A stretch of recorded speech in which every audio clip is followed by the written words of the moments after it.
Morning.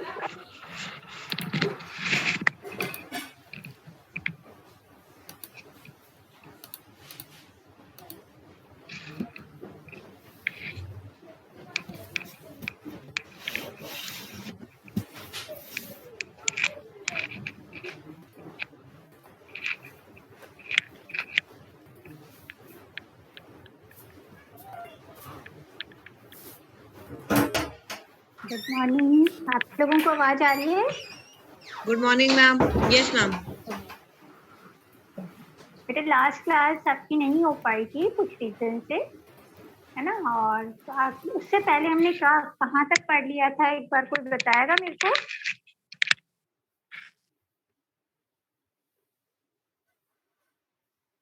Reducible to exact कर रहे थे कि हमने स्टार्ट कर दिया था आई थिंक। यस मैम, आप एक क्वेश्चन करा रहे थे।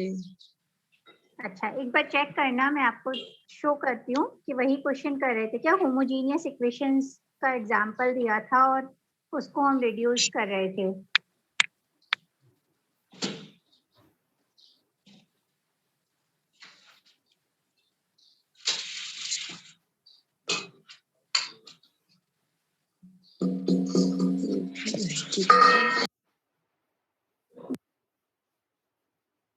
जिसका माइक्रोफोन ऑन है प्लीज बंद कर ले।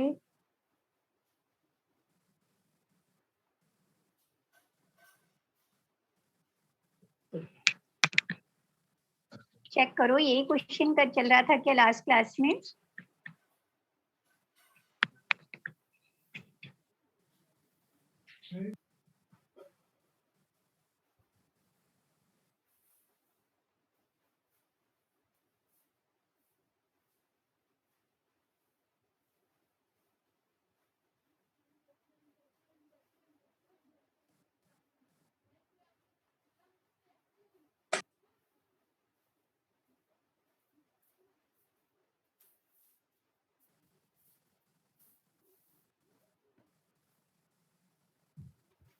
यही क्वेश्चन था क्या? नो मैम, ये नहीं था। तो फिर एक काम करते, रूल्स आप लोगों ने देख लिए थे। कितने क्वेश्चन डिस्कस हुए थे रिड्यूसिबल टू एग्जैक्ट पर? मैम 4 हो गए थे, हम 5th हम कर रहे थे। रिड्यूसिबल टू एग्जैक्ट पे? Yes ma'am. कौन कौन सा मेथड करवा दिया था उसमें? मैम रिड्यूसिबल नहीं, सिर्फ एग्जैक्ट। अच्छा, सिर्फ एग्जैक्ट हुआ था, रिड्यूसिबल नहीं हुआ आपकी क्लास में start? No ma'am. No ma'am, एक क्लास ली नहीं आपने। हाँ वो तो मैंने नहीं ली, वो मुझे पता है। रिड्यूसिबल पे कुछ क्वेश्चंस हो गए थे। रिड्यूसिबल पर हो गए थे क्वेश्चन। मैम एक दो क्वेश्चन और करवा देना उसको। मैम नहीं रिड्यूसिबल वो तो मैं करवा, रिड्यूसिबल स्टार्ट ही नहीं हुआ था। एग्जैक्ट के क्वेश्चंस कर लिए आप लोगों ने? हाँ एग्जैक्ट। Yes ma'am. कोई प्रॉब्लम आ रही है उसमें? No ma'am. नहीं आ रही है, ठीक है। तो फिर मैं उसको बंद करती हूँ क्योंकि मुझे आइडिया नहीं है। या तो आप लोग मुझे एग्जैक्ट के क्वेश्चंस बता देना कि मैम कितने आपकी हो। जो स्क्रीन सही से साफ दिखाई नहीं दे। हाँ वो नहीं दिखाई दे रही, अभी मैंने स्टेबल ही नहीं कर रखी है उसको, मैम है ना? एग्जैक्ट वाला एक क्वेश्चन करवा देना कोई। एग्जैक्ट वाला, हाँ वो तो हर क्वेश्चन में हम लोग बात कर रहे हैं एग्जैक्ट की, तो है ना? तो वो हम हर क्वेश्चन में चेक करते चले जाएंगे। तो अभी रिड्यूसिबल टू एग्जैक्ट पे आते हैं, है ना? और इसमें अगर किसी को डाउट है तो या तो मुझे एक बार क्वेश्चंस बताए कि ये क्वेश्चन हो गया था क्या, 1+e⁻x/y वाला क्वेश्चन करवा दिया था मैंने आप लोगों को। मैम नो यही हम मैम, लास्ट कर रहे थे। कर रहे थे हम। यही लास्ट कर रहे थे, तो चलो फिर इसी से स्टार्ट कर देते हैं और फिर उसके बाद हम रिड्यूसिबल टू एग्जैक्ट कर लेंगे, ठीक है?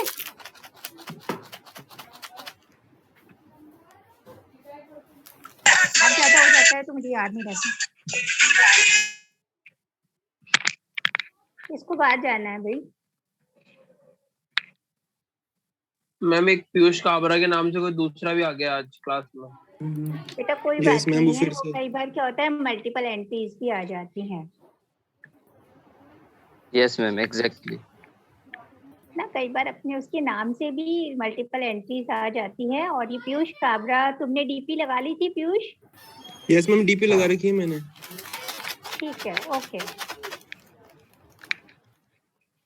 सेकंड वन को मैंने रिमूव कर दिया है। Okay ma'am. तो अब हम लोग या तो वो क्वेश्चन देख लेते हैं, 1 + e की पावर x अपॉन y वाला। फिर से अच्छा क्वेश्चन है, देखो क्वेश्चन। 1 + e की power x upon y dx plus e की power x upon y 1 - x upon y dy = 0। ठीक है, अब सबसे पहले हम क्या करते हैं, कोई भी क्वेश्चन अगर दिया जाता है, फर्स्ट ऑर्डर की इक्वेशन है, तो हम m और n देखते हैं। और m और n क्या होते हैं? कोफिशिएंट ऑफ dx होता है capital M, coefficient of dy होता है कैपिटल N।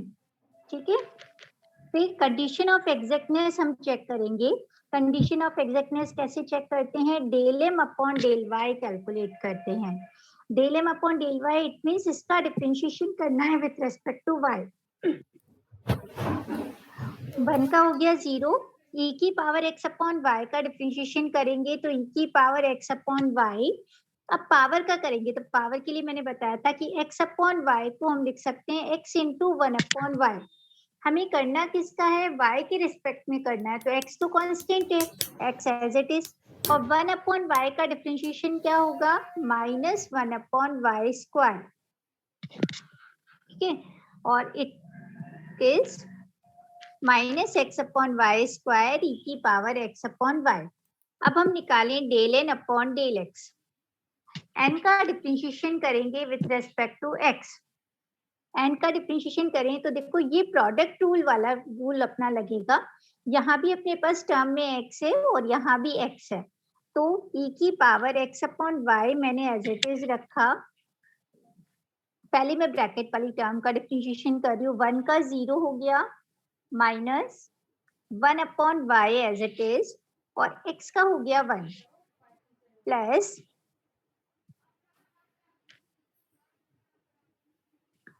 अब 1 - x अपॉन y को एज इट इज रखा।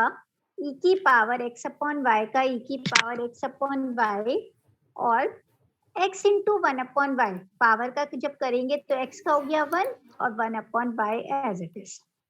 अब देखो टर्म्स को मल्टीप्लाई कर लो। e की पावर x अपॉन y दोनों टर्म्स में है, कॉमन ले लिया, -1 अपॉन y, और ये 1 अपॉन y से मल्टीप्लाई होगा तो +1 upon y -x upon y square. ये टर्म कैंसिल हो गई और अपने पास बचा -x upon y square e की पावर x अपॉन y। ठीक है, ये हम कर चुके थे। Since del m upon del y equals to del n upon del x, so equation जो हमारी इक्वेशन हमें दी हुई थी उसको हम इक्वेशन नंबर 1 मान लेते हैं। Equation 1 is exact. अब हमें एग्जैक्ट के मेथड से इसको सॉल्व करना है। तो प्रोसीजर क्या होता है हमारा सॉल्व करने का? 2 तरीके मैंने आपको बताए होंगे क्लास में। बताया कि क्या? शॉर्टकट मेथड बताया था क्या?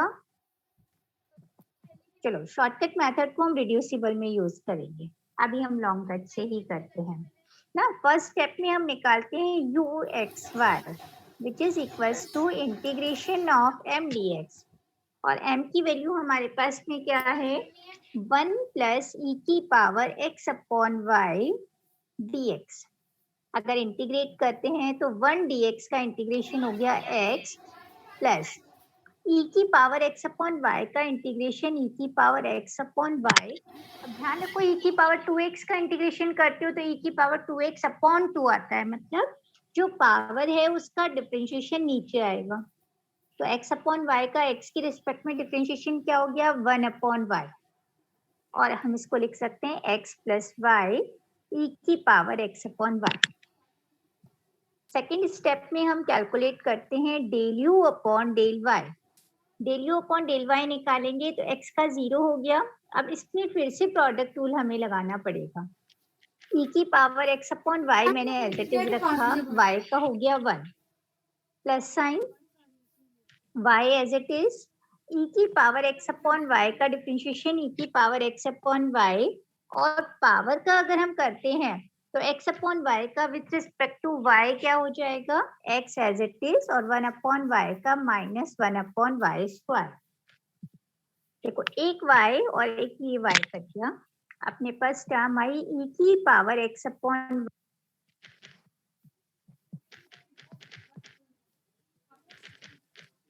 1 माइनस एक्स अपॉन वाई, ठीक है, ये टर्म आ गई। थर्ड स्टेप में हम क्या करते हैं, n minus del u upon del y calculate करते हैं, n minus del u upon del y calculate करते हैं। तो n minus del u upon del y 0 Naitik, करण, 0 आप लोग अपना माइक्रोफोन ऑफ करो।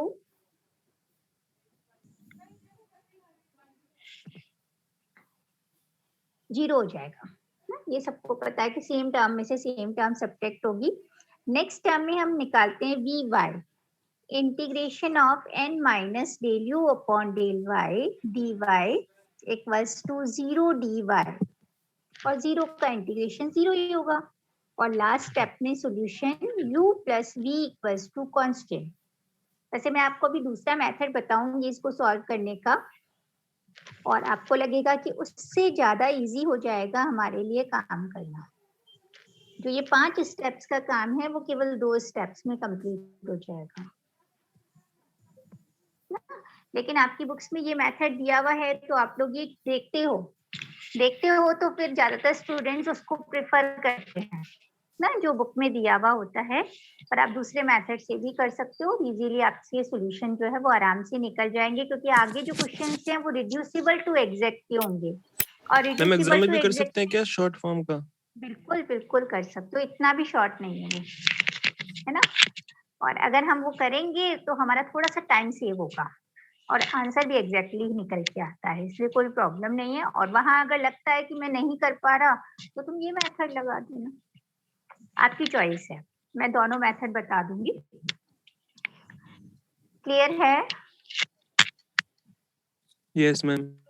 अच्छा, मैंने एक क्वेश्चन ये करवाया है कि cos x into cos x minus sine alpha sign y dx वाला एग्जैक्ट में यस मैम। करवा दिया, चलो ठीक है ना। आप नेक्स्ट हेडिंग लगा लो, reducible to exact differential equation. इसमें मैं आपको एक पेपर शो कर रही हूँ, आप लोग इसको नोट डाउन करो, फिर मैं समझाती हूँ इसको। नेक्स्ट जो अपना टॉपिक है इसमें रूल्स है, तो 1 बाय 1 करके मैं ये रूल्स करवाऊंगी और क्लियर करूंगी आप लोगों को। तो आप लोग स्क्रीनशॉट ले लो, बाद में नोट डाउन कर लेना, मैं समझा देती हूँ और एक एक करके हम रूल ले लेते हैं। मैम ये थोड़ा ब्लर आ रहा है तो आप ग्रुप में दे दीजिए। बेटा मेरी तरफ से तो नहीं आ रहा है ब्लर, लेकिन फिर मैं ग्रुप में भेज दूंगी आपको, है ना। मैम ब्लर है मेरे यहाँ पे भी। ब्लर है मैम।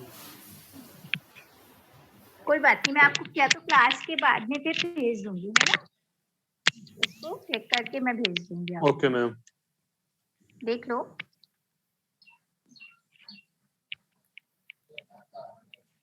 ना देखो, रिड्यूसिबल टू एग्जैक्ट के लिए हमारे पास 5 रूल्स होते हैं। 1 बाय 1 करके मैं एक बार बता देती हूँ कि क्या है, कि अगर हमारी जो डिफरेंशियल इक्वेशन है m dx plus n dy equals to 0, उसके अंदर हमारी कंडीशन ऑफ एग्जैक्टनेस यानी del m upon del y del n upon del x के इक्वल नहीं हो तो वो इक्वेशन क्या है, वो एग्जैक्ट नहीं होती है ना। अगर हमारी ये जो कंडीशन है डेल m अपॉन इक्वल अगर नहीं होती है तो वो इक्वेशन एग्जैक्ट नहीं होगी।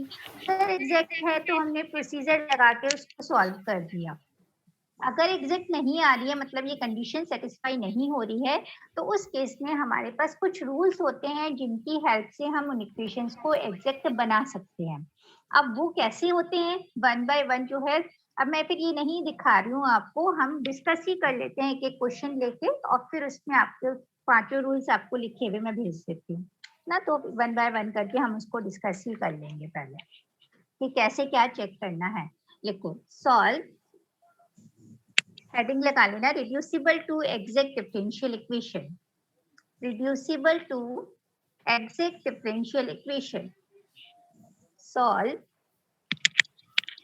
तो जैसे हम चेक करते हैं, हम उसी मेथड से देखते हैं कि पहले कौन सा रूल देखना है, फिर कौन सा रूल देखना है, उसी के अकॉर्डिंग हम डिस्कस कर लेते हैं.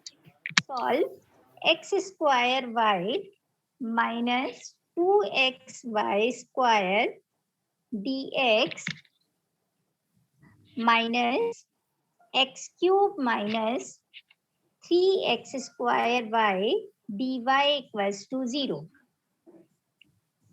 सबको क्वेश्चन दिख रहा है? x square y minus 2xy square dx minus x cube minus 3x square y dy equals to 0. चलो जल्दी से चेक करो क्या ये इक्वेशन एग्जैक्ट है. ये रूल्स तभी लगाने हैं जब इक्वेशन एग्जैक्ट नहीं हो. अगर एग्जैक्ट है तो डायरेक्टली हम सॉल्व कर लेंगे.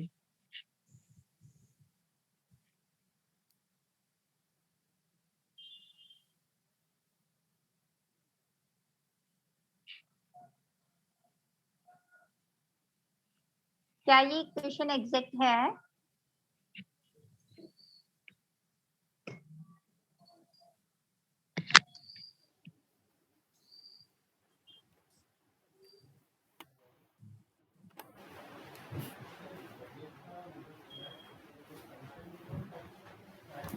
No ma'am. नहीं है. अब इस केस में अगर हम बात करें इक्वेशन के लिए कि अगर इक्वेशन एग्जैक्ट नहीं है तो उसको कैसे सॉल्व किया जाएगा, हम उसके लिए एक इंटीग्रेटिंग फैक्टर निकालते हैं ना, और उससे इक्वेशन को मल्टीप्लाई करते ही इक्वेशन क्या बन जाती है? एग्जैक्ट बन जाती है. तो ये जितने भी मेथड्स हम कर रहे हैं इसमें क्या करेंगे? इंटीग्रेटिंग फैक्टर फाइंड आउट करेंगे.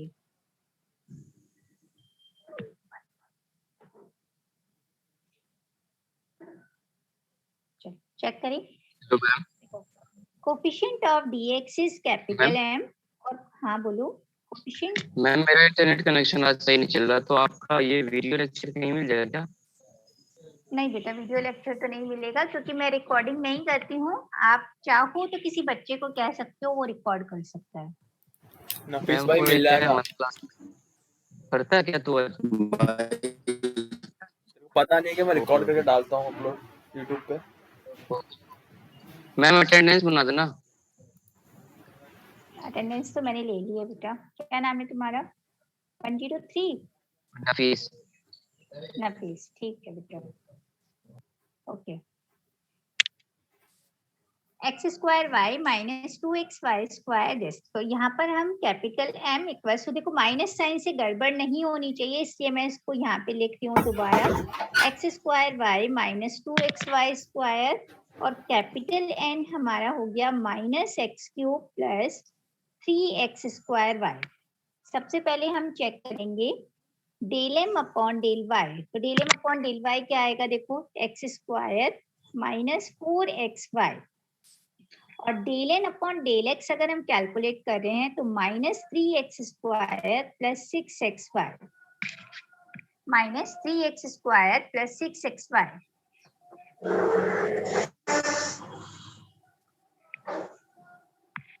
ठीक है. तो यहाँ पर हम देख रहे हैं कि del m upon del y is not equals to del n upon del x. Condition of exactness satisfied नहीं हो रही है. जो गिवन इक्वेशन है उसको हमने डाल दिया equation number 1. So equation 1 is not exact. अब एग्जैक्ट नहीं है तो हम किस तरीके से इसको एग्जैक्ट बना सकते हैं? उसके लिए हमें इसकी फॉर्म चेक करनी होती है कि इक्वेशन किस फॉर्म में है. देखो सबसे पहले हम चेक करते हैं कि इक्वेशन अगर होमोजीनियस है तो हमें क्या करना है. तो अगर हम चेक करें तो जो इक्वेशन है वो हमारी होमोजीनियस है. देखो एक्स स्क्वायर वाई किसको चेक करना होता है? m और n को चेक करना होता है. एक्स स्क्वायर वाई का मतलब डिग्री 3 की टर्म है. 2xy स्क्वायर कांस्टेंट की तो कोई डिग्री होती नहीं है. x की डिग्री है 1 और y की है 2, तो टोटल हो गई 3. m पूरा जो है वो 3 डिग्री का होमोजीनियस फंक्शन है. अब n को चेक करो. n भी क्या है? x क्यूब यानी 3 डिग्री है. x स्क्वायर y यानी डिग्री 3 है. m और n दोनों सेम डिग्री के होमोजीनियस फंक्शन होने चाहिए. क्या करना है, हर एक टर्म की डिग्री चेक करनी है और हर एक टर्म की डिग्री जो है वो क्या होनी चाहिए, सेम होनी चाहिए और साथ में m और n की भी डिग्री सेम होनी चाहिए। ऐसा नहीं है कि m तो डिग्री 2 का होमोजीनियस फंक्शन है और n जो है वो 3 का है, तो उसको हम होमोजीनियस इक्वेशन नहीं कहेंगे। दोनों सेम डिग्री के होमोजीनियस फंक्शन हो तो हम क्या करना है, गिवन इक्वेशन 1 इज होमोजीनियस। अगर होमोजीनियस है तो उसके लिए हम इंटीग्रेटिंग फैक्टर लेते हैं 1/mx प्लस ny। क्या लेते हैं, 1/mx प्लस ny। कैलकुलेट करो 1/mx प्लस ny को, m को x से मल्टीप्लाई करना है यानी x cube y minus 2x square y square plus n into y यानी माइनस एक्स क्यूब वाई हो गया, लेकिन चलो मैं अब इसको 3x स्क्वायर वाई स्क्वायर पहले लिख देती हूँ और माइनस एक्स क्यूब वाई कर दिया मैंने। ठीक है, ये टर्म अपने को मिली। अब देखो एक्स क्यूब वाई से एक्स क्यूब वाई कैंसिल हो गया और ये अपने को इंटीग्रेटिंग फैक्टर मिल गया 1/x square plus y square. ये चीज क्लियर है, रूल्स हमें याद करने पड़ेंगे कि अगर इक्वेशन होमोजेनियस है और एग्जैक्ट नहीं है तो उस केस में इंटीग्रेटिंग फैक्टर निकाला जाता है 1/mx plus ny। Next step क्या होता है, जो भी इंटीग्रेटिंग फैक्टर हमारा निकलेगा मल्टीप्लाई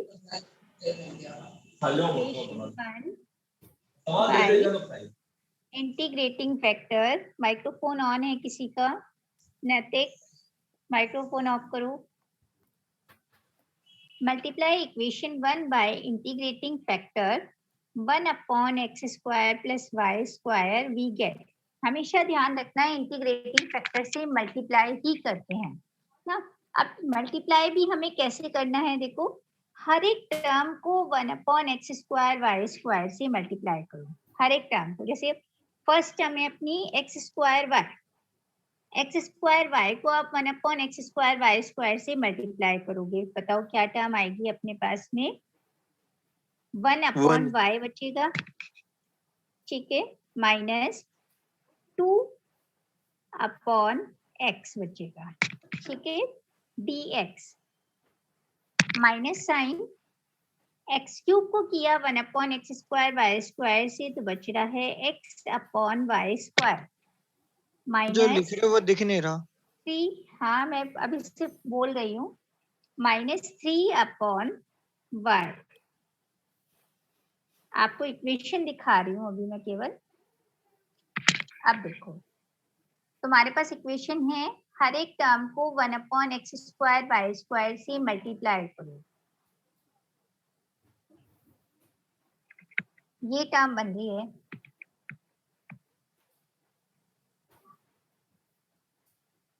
ठीक है। अब देखो जो नई इक्वेशन बनी है उसमें dx के कोफिशिएंट को मान लो m1 और dy के कोफिशिएंट को मान लेते हैं n1। अब हम चेक करना चाह रहे हैं कि क्या वाकई इक्वेशन एग्जैक्ट बनी है या नहीं बनी है। इसको इक्वेशन नंबर 2 डाल दिया, चेक करके बताओ। Del m1 upon del y calculate करो और del n1 upon del x calculate करो। Del m1 upon del y, 1/y का डिफरेंशिएशन माइनस 1/y स्क्वायर, इसका 0 हो गया।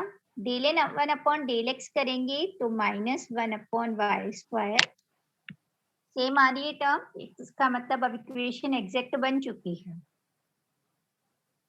देखोगे since del m1 upon del y equals to del n1 upon del x, so equation 2 is exact. अब मैं आपको दूसरा प्रोसीजर बता रही हूँ कि कैसे हमें इसको सॉल्व करना है ना। बहुत ज्यादा कोई डिफरेंट नहीं है, लेकिन procedure for solving exact equation, first order की ये बात करेंगे। ध्यान से देखना, यहाँ तक सबको क्लियर है? मैम आपकी स्क्रीन अटक गई है, दिख रही नहीं है। स्क्रीन नहीं दिख रही है? दिख रही है मैम। मैम दिख रही है। तो फिर आपका नेटवर्किंग इश्यू है बेटा। मैम मेरे यहाँ तो नहीं है। मैं आपको शो करती हूँ, देखिए अगर आपको दिख रहा है तो देखो, दिख रहा है आपको? यस मैम, बराबर दिख रहा है।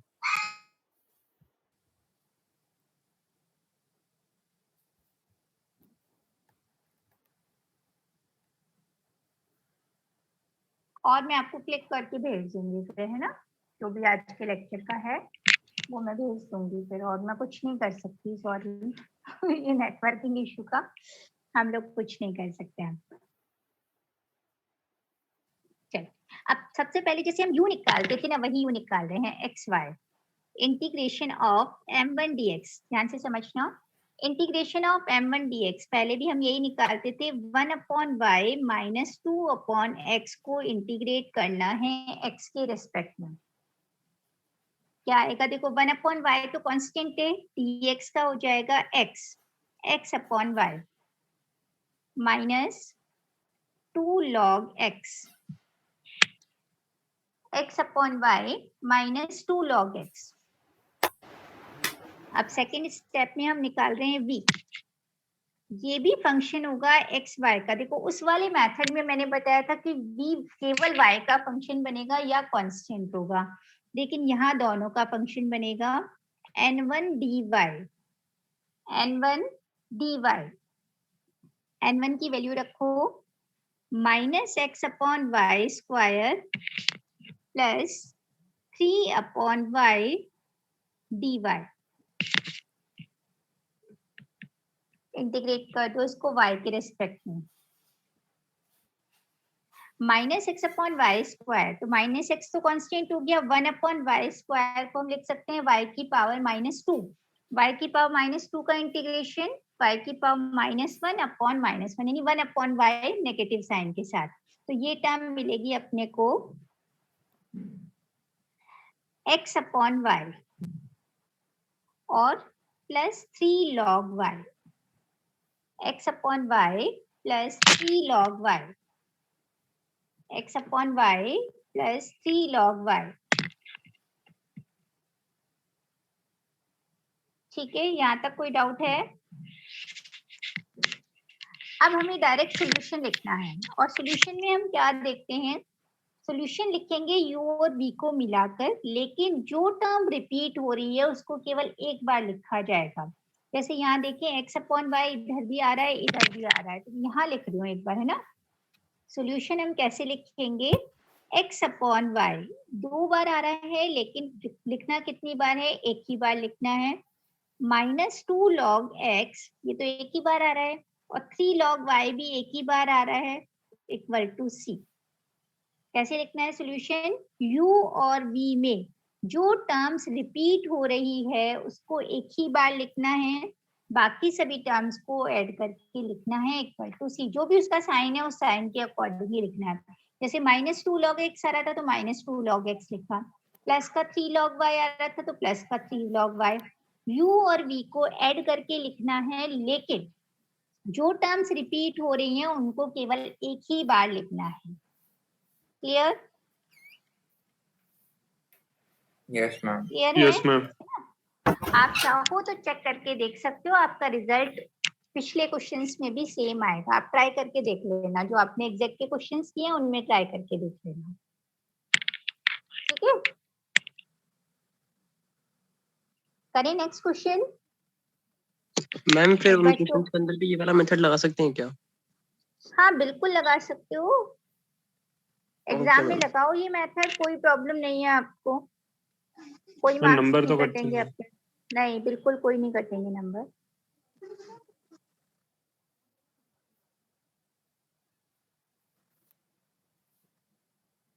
मेथड है और कुछ बुक्स में दिया हुआ भी है, लेकिन आप जो टेक्स्ट बुक पढ़ रहे हो उसमें नहीं दिया हुआ है, इसलिए आप लोग अप्लाई नहीं करते हो।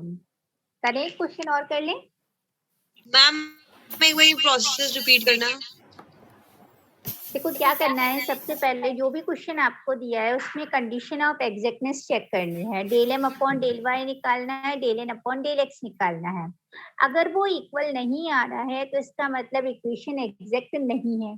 अब एग्जैक्ट नहीं है तो उसको एग्जैक्ट बनाने के लिए कुछ रूल्स है। सबसे पहले हम क्या चेक करते हैं किसी भी इक्वेशन में कि क्या वो इक्वेशन होमोजीनियस है। अगर वो होमोजीनियस है यानी m और n दोनों सेम डिग्री के होमोजीनियस फंक्शन है तो इंटीग्रेटिंग फैक्टर निकालने का तरीका क्या है, 1/mx + ny से निकालते हैं। कैलकुलेट कर लो, जो भी इंटीग्रेटिंग फैक्टर आएगा उससे गिवन इक्वेशन को मल्टीप्लाई कर दो। मल्टीप्लाई करने के बाद चेक कर लेना कि एग्जैक्ट बनी है या नहीं बनी है। अब मैंने नया नाम दे दिया क्योंकि ये dx का कोफिशिएंट और dy का कोफिशिएंट चेंज हो गया, तो मैंने एक को m1 और एक को n1 मान लिया। Del m1/del y del n1/del x calculate किया। ठीक है, तो हमने चेक किया तो इक्वेशन एग्जैक्ट थी। पहले वाली एग्जैक्ट नहीं थी, सेकंड वाली एग्जैक्ट है, तो सॉल्व भी इसी को करना है। अब सॉल्व करने का मेथड क्या है, जो हमने लास्ट पढ़ा था या तो उससे सॉल्व कर लो, या क्या तरीका है, u जो हम निकालते हैं इंटीग्रेशन ऑफ m1 dx, दोनों मेथड में u तो सेम तरीके से निकल रहा है, सिर्फ v निकालने का मेथड यहाँ चेंज हो गया n1 dy। तो देखो याद करने की भी जरूरत नहीं पड़ रही है, जो x के साथ है उसको x के साथ dx के साथ इस टर्म को इंटीग्रेट करना है और इस टर्म को इंटीग्रेट करना ना, और जो टर्म्स रिपीट होके आ रही है उनको हमें केवल एक बार लिखना है सॉल्यूशन में, बाकी टर्म्स को एज इट इज लिख के इक्वल टू सीखना है। ठीक है, और क्वेश्चंस करते हैं, धीरे धीरे आपको क्लियर हो जाएगा कि कैसे मेथड्स लगाने हैं और कैसे क्वेश्चन करने हैं ना।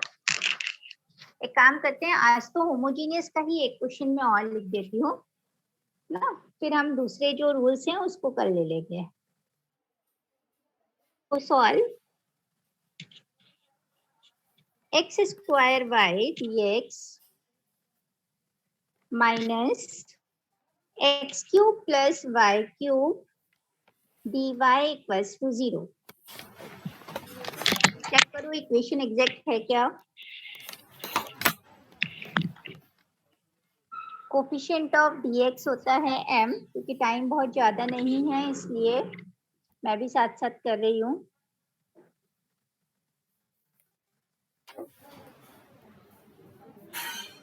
और कोफिशिएंट ऑफ dy को हम लेते हैं capital N। Del m/del y अगर हम निकालते हैं तो टर्म क्या बनेगी अपने पास, x²। और डेल n/del x अगर कैलकुलेट करें, देखो n में ये माइनस साइन जरूर लेना है, -3x²। क्या ये टर्म इक्वल आ रही है, नहीं आ रही है, इसका मतलब इक्वेशन एग्जैक्ट नहीं है। del m/del y is not equals to del n/del x, so equation 1 is not exact।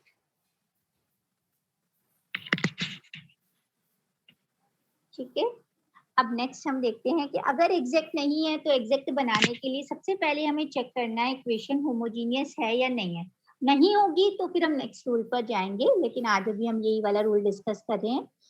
m जो है उसकी अगर हम देखें तो ये क्या है, होमोजीनियस है। m डिग्री कितनी आ रही है इसकी, 3 आ रही है, और n की भी हर एक टर्म की डिग्री कितनी है, 3 है। इसका मतलब m और n क्या है, सेम डिग्री के होमोजीनियस फंक्शन है। तो इक्वेशन 1 कैसी है, होमोजीनियस है। सिंस इक्वेशन 1 इज होमोजीनियस, और होमोजीनियस हो लेकिन एग्जैक्ट नहीं हो तो उसका इंटीग्रेटिंग फैक्टर निकालने का मेथड होता है 1/mx + ny। कैलकुलेट करो 1/mx + ny को 1/mx x³ y minus x³ y minus y⁴। x³ y से x³ y cancel, integrating factor हो गया 1/y⁴ नेगेटिव साइन। अब क्या करते हैं, इंटीग्रेटिंग फैक्टर से इक्वेशन को मल्टीप्लाई करते हैं। करो multiply equation 1 by integrating factor. क्या है इंटीग्रेटिंग फैक्टर, -1/y⁴। हम चाहें तो ये माइनस साइन हटा भी सकते हैं यहाँ पर, लेकिन फिर ये रहेगा कि क्यों हटाया, कभी रखते हैं कभी नहीं रखते हैं, तो ले लो साइन। चलो टर्म बाय टर्म इसको मल्टीप्लाई करो, -1/y की पावर 4 से क्या टर्म आएगी देखो, -x² upon y cube dx minus sign x³ upon, तो ये माइनस माइनस में प्लस कर देती हूँ, x³ अपॉन y की power 4 plus 1 upon y dy equals to 0। Check करके देख लो, ये टर्म आ रही होगी, ये अब अपना हो गया m1 और ये टर्म बन गई n1। इक्वेशन नंबर 2 डालो इसको और फिर से एग्जैक्टनेस चेक कर लो कि अगर कहीं गलती हुई है तो हमारे पकड़ने में यही आ जाएगी। फिर del m1 upon del y, check करो कितना आएगा, del m1 upon del y, -x² तो कांस्टेंट हो गया, 1 अपॉन y की पावर -3 का डिफरेंशिएशन होता है -3 अपॉन y की पावर 4, तो ये हो जाएगा 3x² अपॉन y की पावर 4। और यहाँ से जब हम del n1 upon del x निकालेंगे तो भी सेम वैल्यू मिलेगी। So equation number 2 is exact differential equation। यहाँ तक सबको क्लियर है?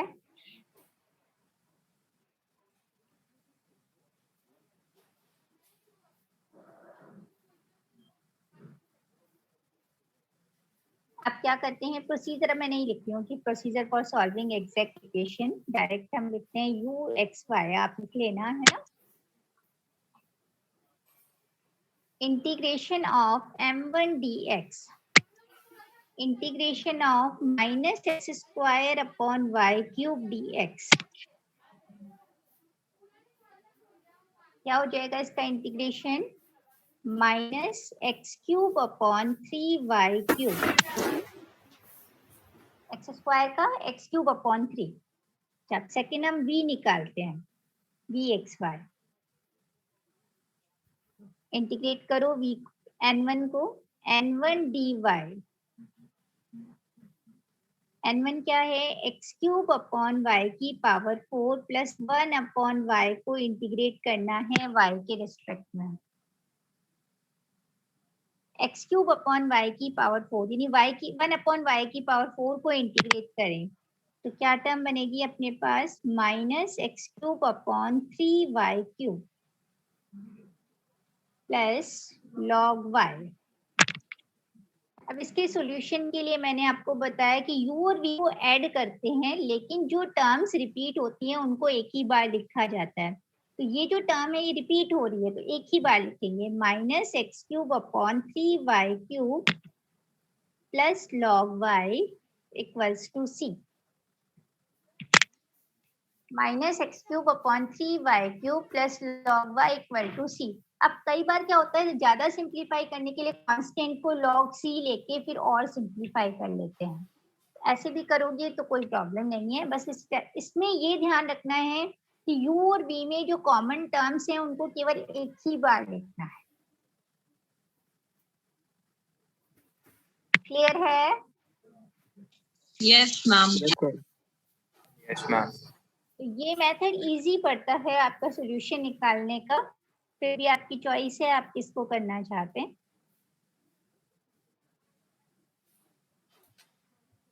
तो होमोजीनियस जो भी इक्वेशंस हैं आपकी उनका आप करके देखना, और बाकी तो हम बाकी मेथड्स कैलकुलेट करेंगे अभी धीरे धीरे 1 बाय 1।